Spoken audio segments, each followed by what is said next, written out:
Hello friends and welcome to another video tutorial by GeeksforGeeks. In this tutorial we'll see how to multiply two matrices by Strassen's matrix multiplication method. The problem statement says that given two square matrices A and B of size n cross n each, we need to find the multiplication matrix. Let's quickly take a look at how matrix multiplication works in case you don't remember it.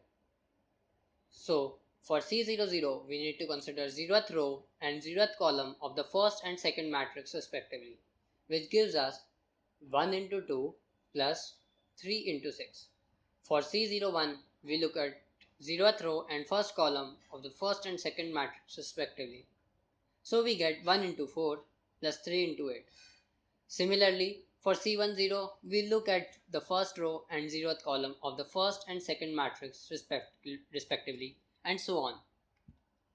Now, the simplest method of finding the multiplication matrix is the naive method. Simply use three loops with I iterating over the rows of the first matrix, j iterating over the columns of the second matrix. Variable k is used to iterate over all the elements of the ith row and jth column because the corresponding elements of ith row and jth column need to be multiplied and added to be stored in Cij. Since this method uses three loops, the time complexity is big O of n cube. Now, the second method is simple divide and conquer. We divide the matrices A and B into four submatrices each. All the submatrices have a size n by 2 cross n by 2 each. If A, B, C and D are submatrices of matrix A and E, F, G and H are the submatrices of matrix B, then the multiplication matrix C can be represented as shown in this image. 0th row and 0th column gives A into E plus B into G and so on. These values AE plus BG, AF plus BH, CE plus DG and CF plus DH can be found by recursively dividing the matrix into submatrices. Now let's see how this recursion has affected the time complexity of finding the multiplication matrix. Now, as you can notice, we are doing 8 multiplications in each recursive step. A into E, B into G, and there are 8 of them. Also, 4 additions are happening here.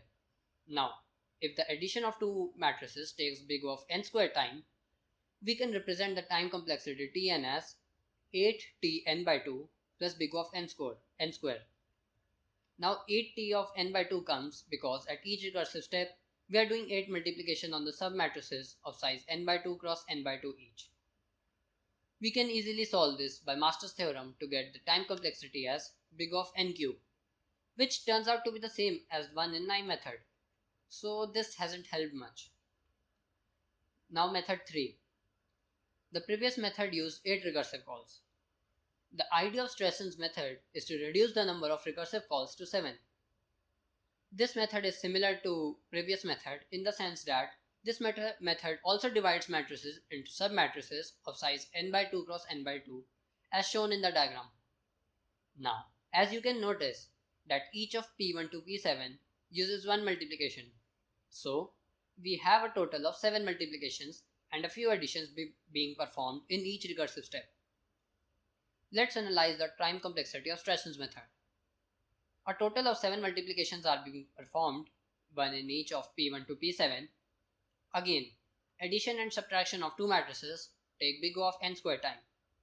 So, this time Tn can be represented as 7Tn by 2 plus big O of n square.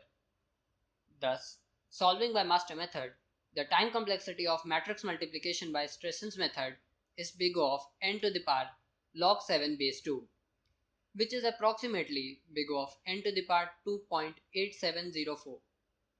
This is slightly less than big O of n cube, but this method is usually not preferred for practical purposes. Thank you for watching the video. Please leave us your comments.